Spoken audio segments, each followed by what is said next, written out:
So you guys want to know something that's pretty cool about how science and the Bible both agree on how the way that we talk to ourselves can physically change our bodies.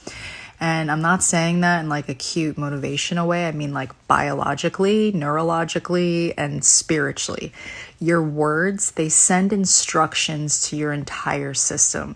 And the more that I studied this, the more that I realized how they all point to the same truth. So there's something that's called, bear with me, psychoneuroimmunology. It's basically the study of how your thoughts affect your immune system and your hormones.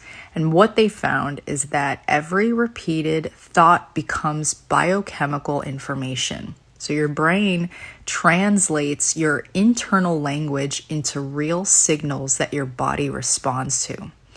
And so when you constantly say things like, oh, I feel terrible, I'm sick, I'm falling apart, your body starts to react as if you're in danger. Stress hormones will rise and your inflammation just increases. And then your system just shifts into like survival mode instead of healing. But when you shift your language into things like, I'm healing, I'm recovering, my body is strengthening, you activate neural pathways that support restoration, regeneration, and resilience. And here's the part that gets overlooked. This isn't positive thinking. This is how God designed your mind, your body to work. So way before psychology gave this a name, scripture taught that life and death are in the power of the tongue and that we are transformed by renewing our mind and that our thoughts shape who we become. And so when you change the way that you speak to yourself, you're not being delusional. I mean, it technically kind of feels a little delusional at first, but it's the kind that leads to healing, not harm. You're aligning your mind and your body and your faith all in the same direction. And you're basically just choosing thoughts that support healing instead of thoughts that just reinforce harm. And your brain listens, your body listens, and then God responds to the agreement between your words and your belief. Your mind is really powerful, not because manifestation, but because God designed it to influence your healing.